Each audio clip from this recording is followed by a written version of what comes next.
na primeira carta de Paulo a Timóteo, capítulo de número 5, verso de número 8. 1 Timóteo, capítulo 5, verso 8. Eu queria ler com vocês nesta noite apenas um versículo. Texto clássico no Novo Testamento que trata das qualificações dos oficiais da igreja, bispos e diáconos, ou pastores e diáconos, mas que com certeza serve para qualquer cristão ou qualquer pessoa, qualquer homem, qualquer mulher que serve ao Senhor. 1 Timóteo, capítulo 5, verso de número 8. Todos acharam? Amém ou misericórdia? Amém. 1 Timóteo, irmãos, carta de Paulo ao seu filho na fé, capítulo 5, verso 8, diz assim, apenas este verso: se alguém não cuida de seus parentes, e especialmente dos de sua própria família, negou a fé e é pior que um descrente. Vou ler de novo. Se alguém não cuida de seus parentes, e especialmente dos de sua família, negou a fé e é pior do que um descrente. Carlos, por favor, caminhe aqui. Como meu tablet deu pane de novo aqui. Tem que chamar os universitários, né?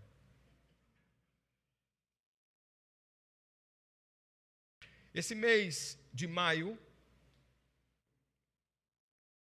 fiz um problema naquele dia. A gente clica aqui, ó. Ele não abre, tá vendo? Ele estava aberto, agora fechou. Esse mês de maio, nós estamos trabalhando o tema família. E nós estamos trazendo várias mensagens que falam a respeito deste tema. E por que nós estamos falando sobre família? Só porque é o mês da família? Não necessariamente. Porque nós entendemos que a família, ela tem sido extremamente atacada pela sociedade contemporânea, pelo maligno. E nós entendemos que a família, ela tem uma importância enorme no tocante à sua vida ou à vida de alguém, à vida de uma pessoa individualmente, à vida de um ser humano. E nós, de fato, precisamos, para sermos ajustados, para sermos alguém cuja vida é equilibrada, ter uma família equilibrada.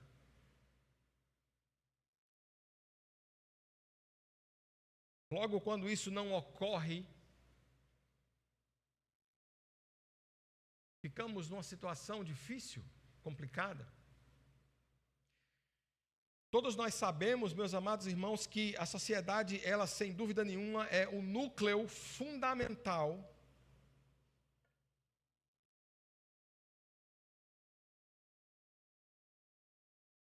para que possamos desenvolver uma cultura nutridora dentro do lar. E hoje à noite eu queria exatamente falar sobre isso. Eu queria falar sobre como desenvolver uma cultura nutridora dentro da família. Nós precisamos entender que o evangelho, ele funciona, mas ele precisa ser vivenciado. E se ele não é vivenciado, como ele vai funcionar? As coisas não acontecem apertando simplesmente um botão e achando que tudo acontece automaticamente como se fosse um passe de mágica. Não.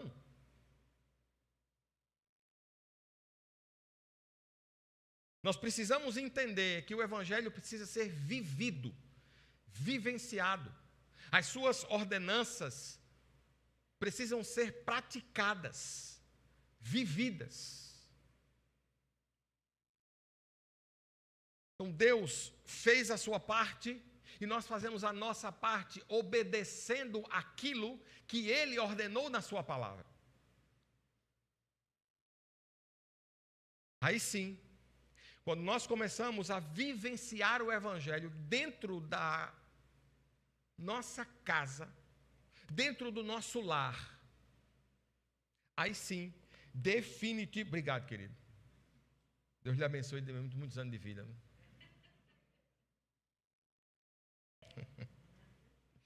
Quando nós vivenciamos, meus amados irmãos, essas leis do Evangelho, esses ensinamentos do Evangelho, dentro da nossa própria casa, aí sim, assim como se nutre uma planta, como se rega uma planta, como se cuida de uma planta, nós começamos a cuidar da nossa família. E a nossa família, sobretudo hoje, precisa ser cuidada, precisa ser protegida, precisa ser nutrida, precisa ser regada cada vez mais.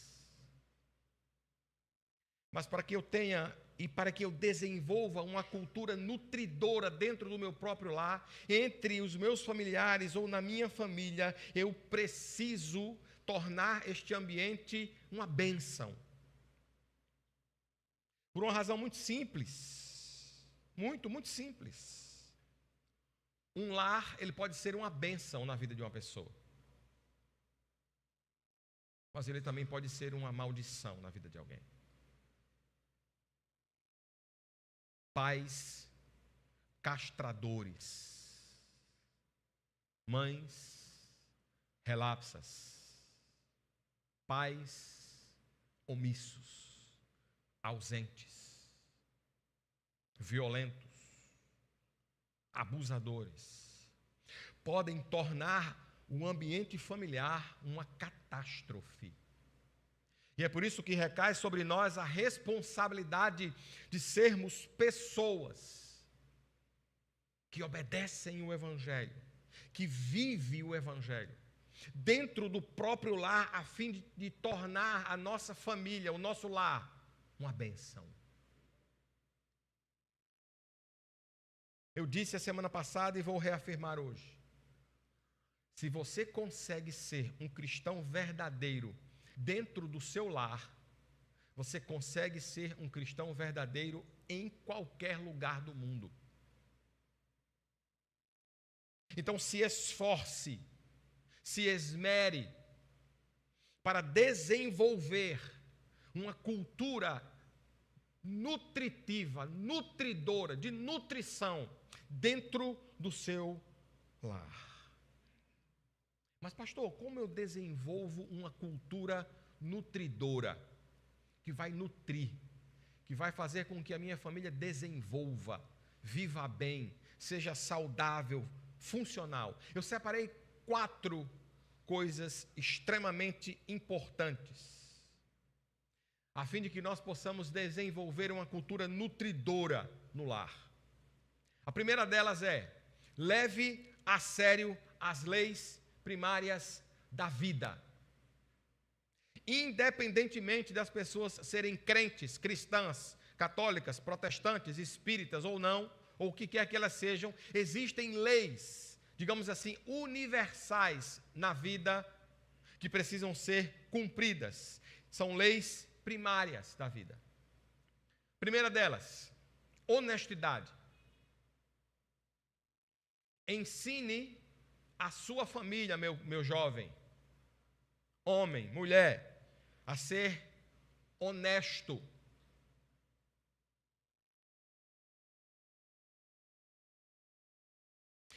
Uma pessoa honesta, um homem honesto, uma mulher honesta, vive de acordo com os seus valores e os seus princípios, quaisquer que sejam eles.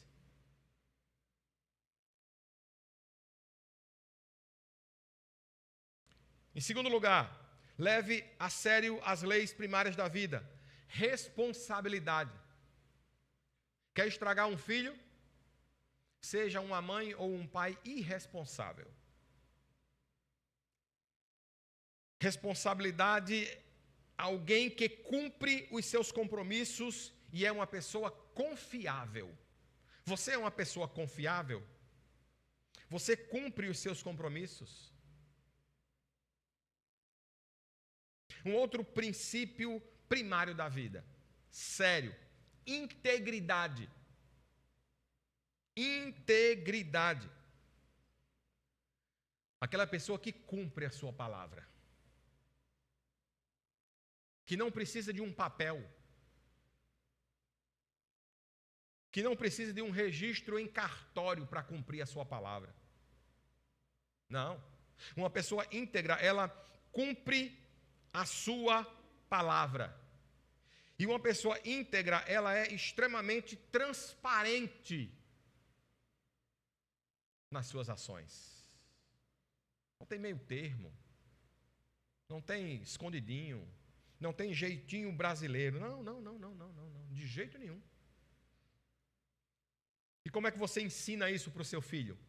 Sendo honesto, responsável e íntegro. Não é dizendo seja e não sendo. É dizendo seja sendo. Uma outra lei, meus amados irmãos, primária da vida, solidariedade. Oh, querido.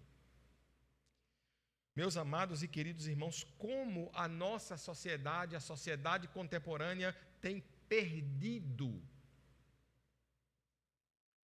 essa lei primária. Ser solidário.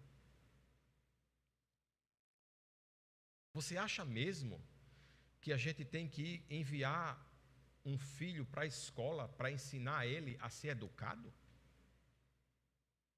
A gente tem que mandar uma criança para a escola e as professoras da escola é que tem que ensinar aquele menino a respeitar os mais velhos? Tem que mandar a criança para a escola para ela saber que quando ela estiver no ônibus e tiver uma mulher grávida, ela tem que dar o lugar? Não. A escola é um reforço daquilo que você já faz na sua casa. É você que ensina o seu filho a falar baixo. É você que ensina o seu filho a dizer obrigado, com licença, pois não, disponha. É você que ensina o seu filho a dar a vez, a dar o lugar. Não é a tia da escola. A tia só reforça. E quando a criança chega na escola, já toda completinha, a tia tem um alívio. Se você quer que a sua casa, que a sua família, que você está formando, seja uma família funcional, madura, interessante, leve a sério as leis primárias da vida. Se você quer que a sua família seja uma bênção do Senhor Jesus, persiga não apenas estas leis primárias da vida, mas também as leis primárias do amor. Pastor, quais são as leis primárias do amor? Algumas. Primeira, aceitação e não rejeição. Hoje se fala muito em não ser racista, não discriminar. Mas estas coisas também, meus amados irmãos, elas começam dentro de casa, sendo vivido. Como nós aceitamos o outro? Como nós lidamos com o contraditório? Como nós olhamos para os que não são iguais a nós? E aqui vai uma crítica. Uma crítica a nós, protestantes, históricos, crentes, evangélicos, a nomenclatura que você quiser dar. Nós temos alguma dificuldade em lidar com o contraditório. Nós temos muita dificuldade em amar o contraditório. E nós precisamos rever isso na nossa vida. Nós não precisamos concordar com ele. O Senhor Jesus não disse para a gente concordar com ele, fazer o que eles fazem, pensar como eles pensam. Mas o Senhor Jesus disse que nós temos que amá-los.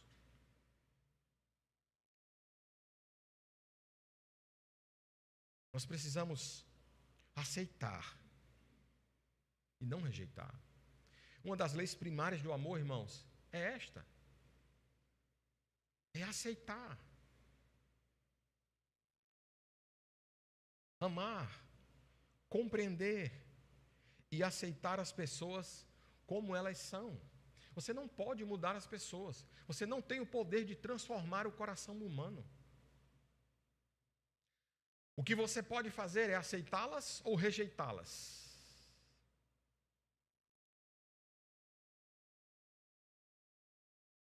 Essa atitude de aceitação ajuda o outro a se desenvolver, a crescer, a se nutrir. Nós precisamos mostrar quem nós somos, precisamos pregar o Evangelho, mas sem sermos rejeitadores.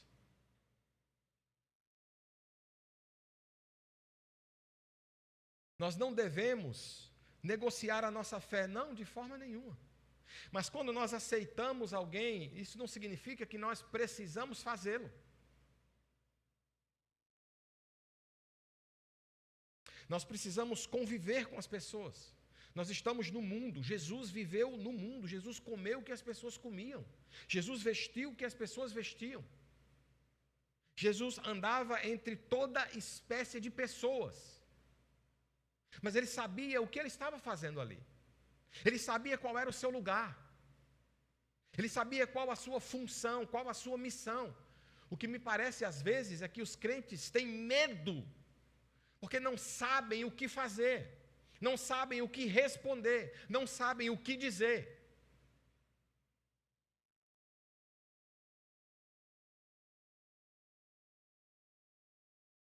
Aceite, abrace as pessoas. Persiga as leis primárias do amor. Aceitação ao invés de rejeição. Uma outra lei primária do amor, compreensão e não julgamento.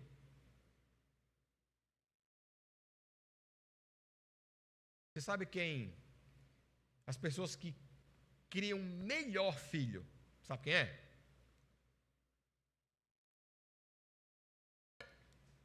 Os melhores criadores de filhos que eu já vi são os que não são pai.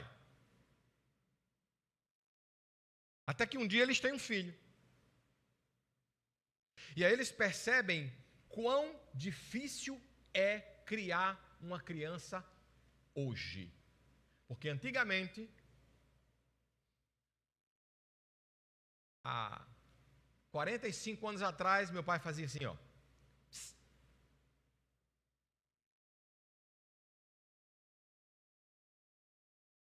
Sentasse não. Ah, pastor, mas isso é exagerado. São os excessos, eu sei. Mas e hoje? Que você fala com o menino 10 vezes e ele não dá nem bola para você, não dá nem cartaz para você.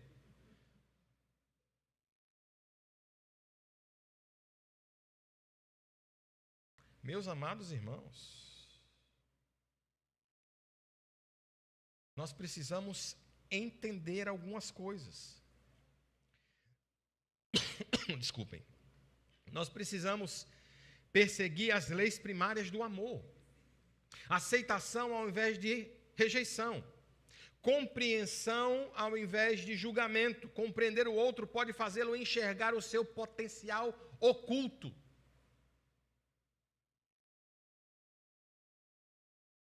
Por que essa pessoa é assim? Por que ela faz o que faz? Por que ela não consegue fazer algumas coisas? Mas não, nós temos já um dedo pronto, em riste, para dizer: essa pessoa é preguiçosa, essa pessoa é isso, essa pessoa é aquilo. Se fosse eu, faria diferente. Vamos tentar entender as pessoas, vamos tentar compreendê-las. Mas como fazer isso se nós não queremos nos relacionar? É impossível. Precisamos, se quisermos ter uma família saudável em pleno século XXI, perseguir as leis primárias do amor: aceitação e não rejeição, compreensão e não julgamento, e participação ao invés de manipulação. É muito comum, ou pelo menos mais comum do que o que a gente imagina, a gente perceber na vida dos casais uma certa manipulação.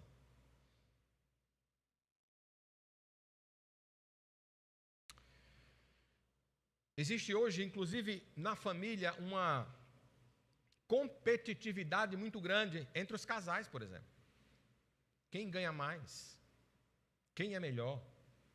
Quem faz o quê? Qual a profissão? Qual a função mais importante? Quem cuida da criança? Quem não cuida? Quem trabalha um expediente? Quem trabalha dois? Quem vai fazer o quê? Como é que a gente vai cuidar desse menino, dessa menina, dessas 6 crianças? É claro que eu estou delirando, né? Porque hoje uma família brasileira, para ter 6 crianças, é difícil. É muito complicado. Mas se nós queremos ter uma família saudável, nós precisamos participar.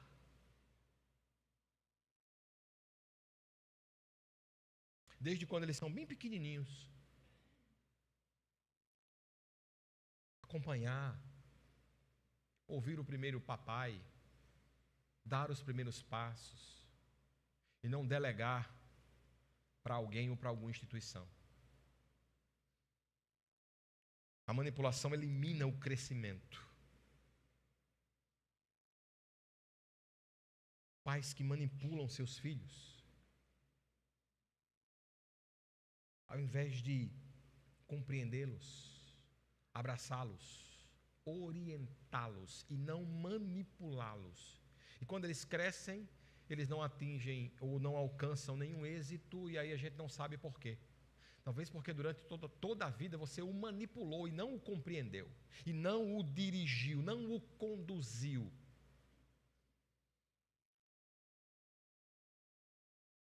A manipulação elimina o crescimento, mas a participação o exalta.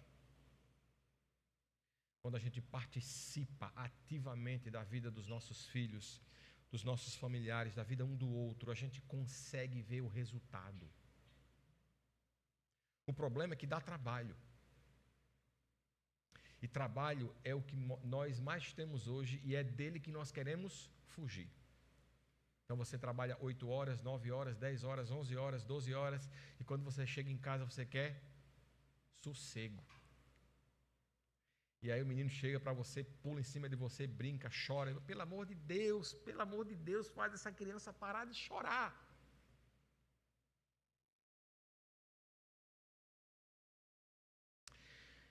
É impressionante, meus irmãos, como nós temos investido pouco na família. Se nós queremos uma família funcional, uma família saudável, em pleno século XXI, nós precisamos investir na nossa família. Precisamos nutrir. E como é que a gente faz isso? Em terceiro lugar, busque a unidade da sua família através do exercício do perdão.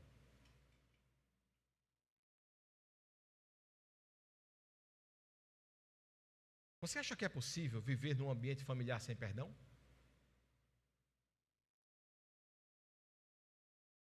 Você acha que é possível viver com uma mulher ou com um homem, se você for menina, sem perdão? Você tem noção de quantas vezes eu já precisei perdoar a Ana Cláudia? Você tem noção de quantas vezes ela precisou me perdoar? Algumas, porque eu sou quase perfeito. Você não tem noção. Se nós queremos viver um ambiente familiar e não estamos dispostos a abrir mão da própria vontade, do próprio desejo, do estar certo, é complicado.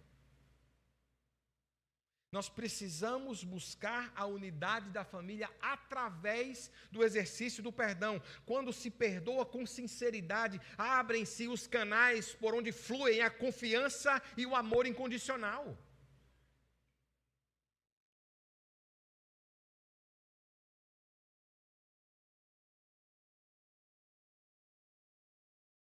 E é óbvio que isto serve para a igreja também.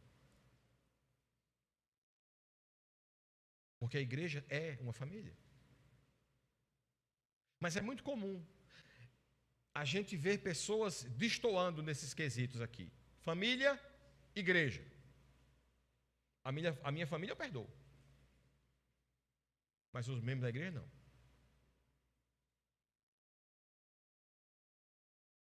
Se eu não exerço o perdão, eu não promovo a unidade.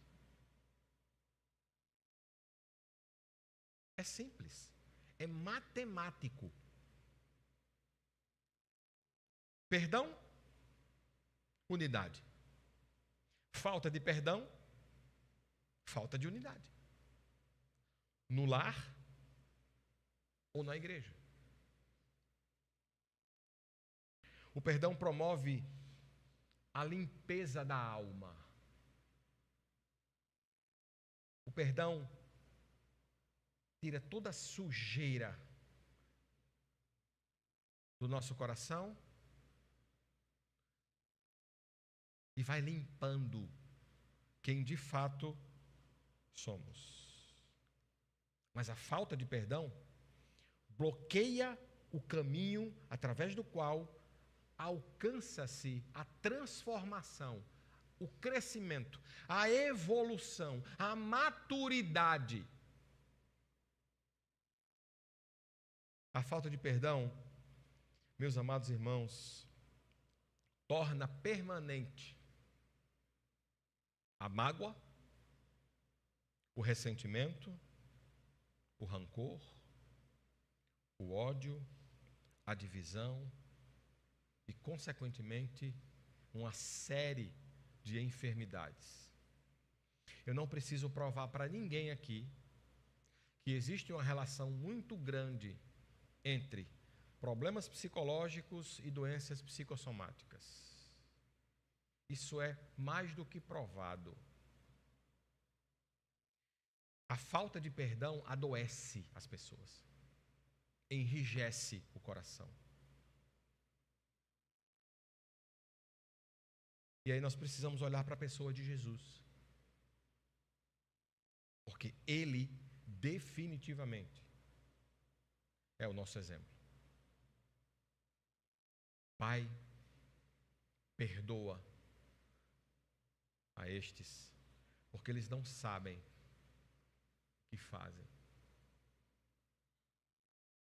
Ah, pastor, mas aí é desvantagem, né? É Jesus.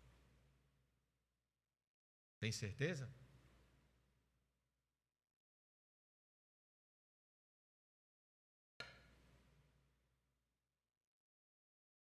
E Estevão, quando estava sendo apedrejado, o que foi que ele disse? Pai, perdoa-os. Eles não sabem o que estão fazendo. É possível? E se nós quisermos ter uma família abençoada, livre do mal, suprida, nós precisamos buscar a unidade da família por meio do exercício do perdão. Como é, irmãos, um crente que não perdoa?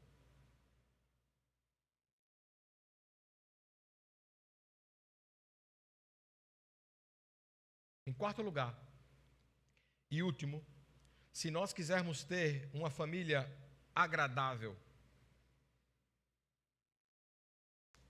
nós precisamos nutrir essa família. Como? Faça dos problemas, que não são poucos, uma oportunidade de investimento.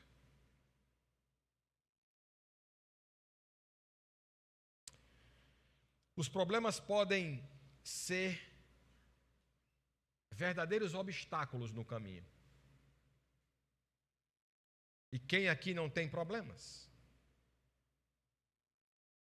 Ou os problemas, eles podem ser o próprio caminho. O próprio caminho.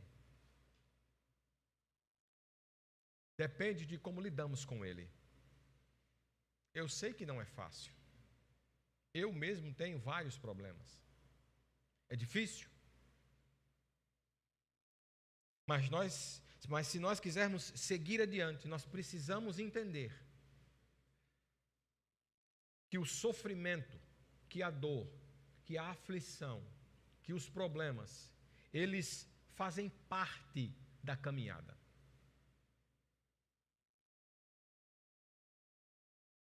E aí, ou eu me debruço, me ajoelho perante eles, ou eu os enfrento, os encaro, uso aquilo como combustível para prosseguir. A maioria das batalhas, meus amados irmãos, que nós enfrentamos, elas são travadas aqui.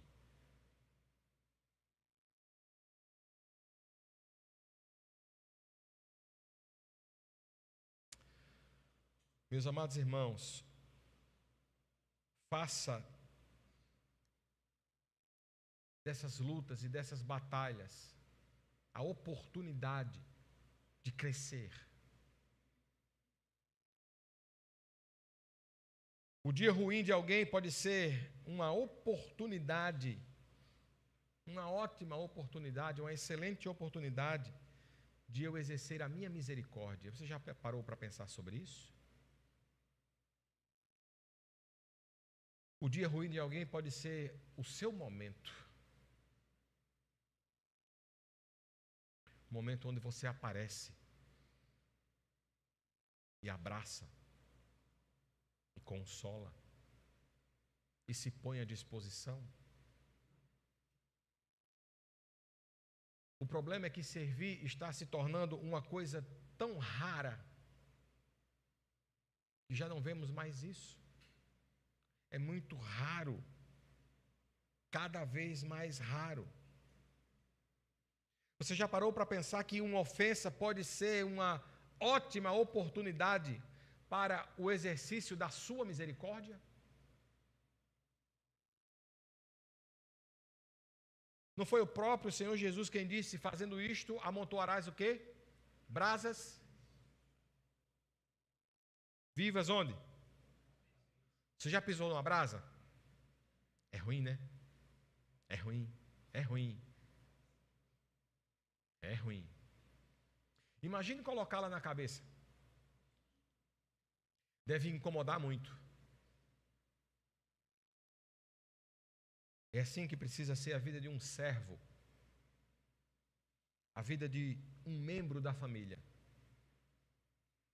Quando alguém o ofende, ele exerce misericórdia. É fácil? Não.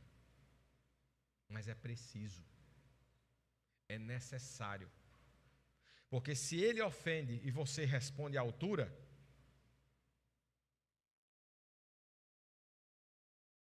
o que é que vai sobrar?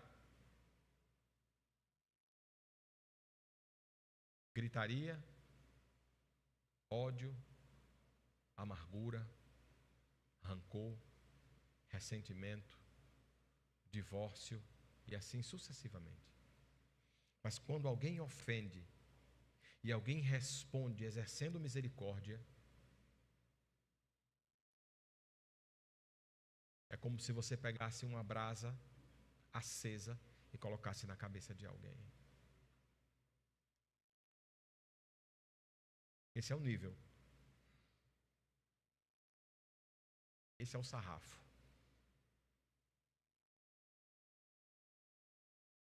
Mas você não precisa fazer isso. Você não é obrigado a fazer isso. Como assim, pastor? É só não ser crente. É simples. Mas se você quer ser crente, você precisa ser assim. Você precisa fazer assim. Você precisa entender que os problemas podem ser uma oportunidade de investimento.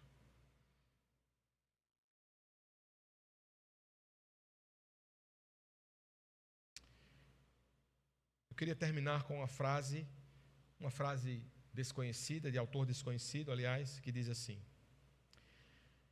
trate um homem como ele é,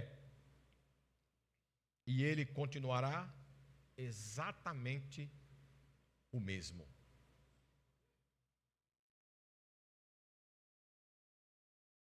Trate-o como ele deveria ser, e ele provavelmente se tornará quem poderia ser. As suas ações e reações não dependem do outro.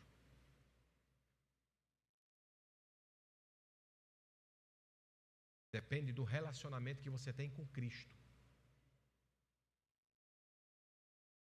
Então, se alguém grita, você não tem que gritar mais alto. Se alguém ofende, você não tem necessariamente que ofender.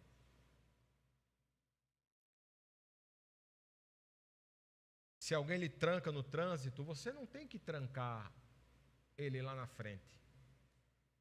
Não.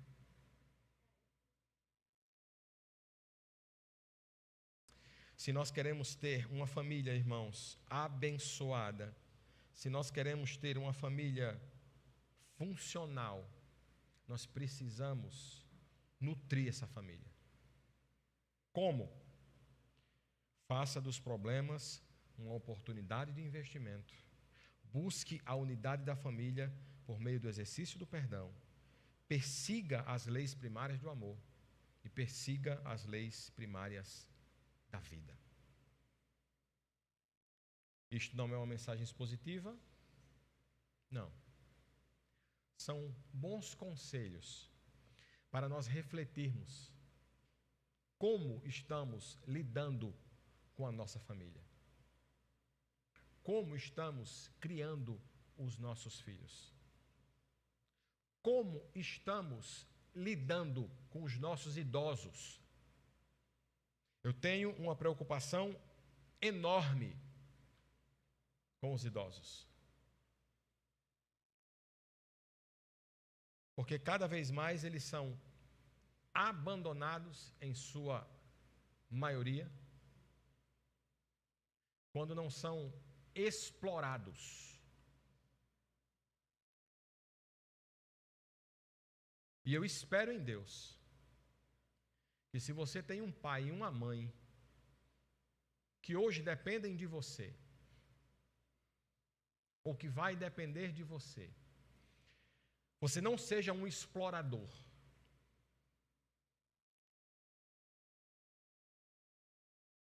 Porque Deus vai cobrar isso de você, e pesado. Mas que nós possamos lembrar que quando nós éramos bem pequenos, foram os idosos de hoje que cuidaram de nós ontem. Que nos alimentaram, que nos formaram, que ensinaram tudo o que sabemos e somos, que nos limparam, deram banho na gente. Que nós possamos retribuir o que eles fizeram por nós agora. Vamos ficar de pé, vamos orar, vamos pedir ao Senhor que, de uma forma especial, exerça sobre nós a sua misericórdia, irmãos, a fim de que possamos alcançar o mundo, claro, com a pregação do Evangelho. Porém, como nós iremos pregar o Evangelho, falar de Cristo, anunciar a palavra do Senhor, se nós não tivermos testemunho, se a nossa vida for podre?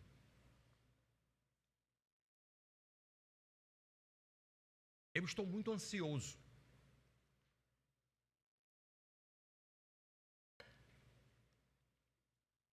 para chegar ao final do mês e o iniciozinho do mês de junho, porque eu vou começar uma série de mensagens sobre santidade, sobre santificação, mas eu estou muito ansioso.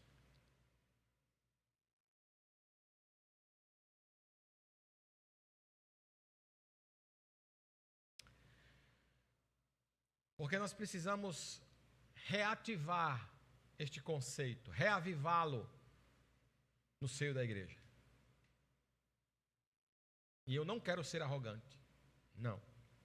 Mas eu tenho muita propriedade para falar sobre santidade. Porque eu nasci em uma igreja chamada Igreja do Nazareno, que foi fundada em 1908 por um homem chamado Finés Brisy.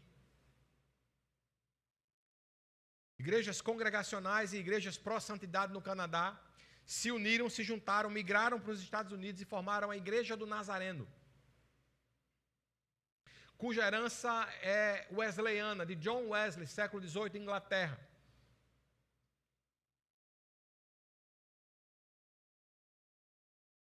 E o lema daquela igreja é: santidade ao Senhor. É óbvio que, como um bom batista e calvinista que sou, discordo em vários pontos de Wesley, mas eu não posso negar que a vida que ele viveu foi inquestionável.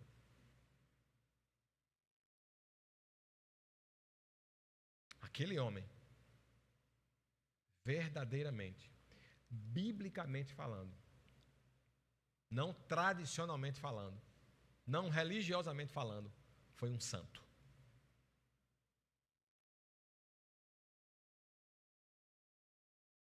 Mãe cristã, o pai o abandonou cedo e a mãe, uma serva do Senhor chamada Susana Wesley, criou 2 filhos, John Wesley e Carlos Wesley. Carlos Wesley fez inúmeros hinos, inúmeras canções compostas. E John Wesley foi o maior avivalista do século XVIII. Acordava todos os dias às 5 da manhã, orava de joelhos antes de tomar café, das 5 às 8, tomava café às 8, levantava e todos os dias ia pregar o Evangelho. E em alguns casos, em sua biografia relata-se que ele chegou a andar 200 quilômetros em cima de um lombo de um burro para pregar o Evangelho num vilarejozinho com 20 pessoas.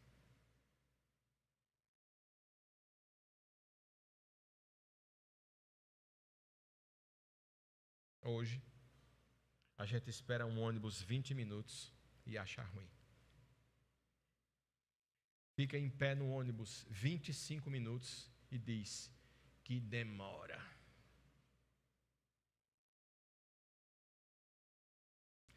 Que o Senhor nos ajude a olharmos para esses homens do passado, irmãos, e tentarmos imitá-los.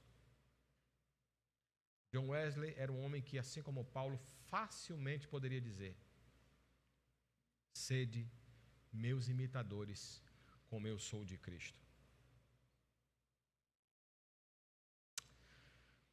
Pai amado, de amor e de misericórdia, nós queremos louvar, glorificar e exaltar o teu santo nome. Muito obrigado pela tua santa mão, pela tua destra poderosa, a qual nos guia, a qual nos leva para o caminho desejado e trilhado pelo Senhor para nós. Coloca a tua mão santa sobre as nossas vidas, sobre os nossos corações. E nos ajuda, Senhor, a seguirmos estes conselhos que foram dados hoje à noite aqui. Se quisermos ter uma família abençoada, filhos, esposos, esposa, netos, genro, sogra, se relacionando perfeitamente, que nós possamos seguir as leis primárias da vida, as leis primárias do amor, que possamos exercer, Senhor, o perdão para o crescimento e que possamos entender as dificuldades da vida, os problemas do dia a dia como oportunidade. Coloca a tua mão santa sobre nós nesta noite e nos ajuda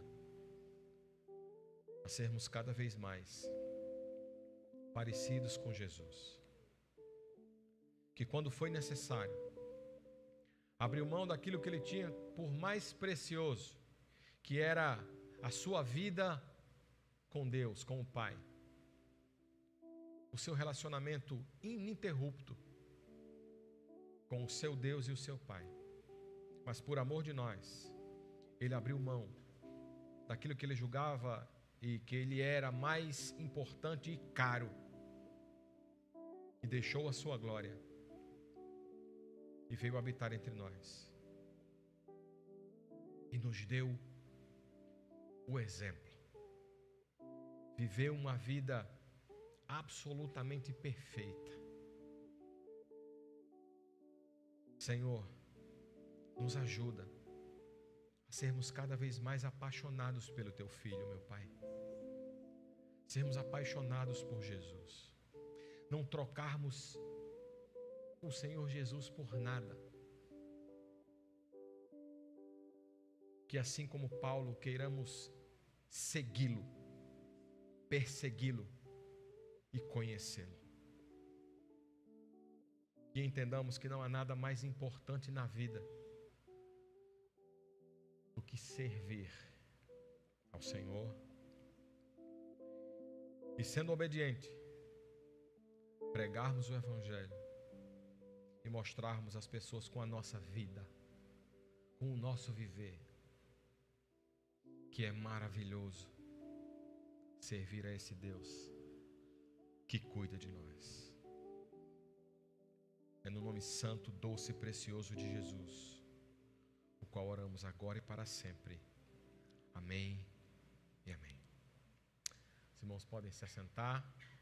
Queria agradecer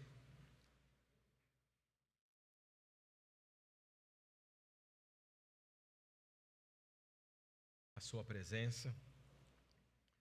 Que Deus o abençoe, fortaleça o seu coração, a sua fé, e que mais e mais você possa querer ser exatamente igual ao Senhor Jesus. Que você possa ser um cristão, ou seja, um pequeno Cristo, aonde você for, onde você estiver, que as pessoas possam olhar, perceber que você tem uma luz que ofusca e que essa luz você possa declarar para elas que é Jesus. Que você possa exalar o bom perfume de Cristo.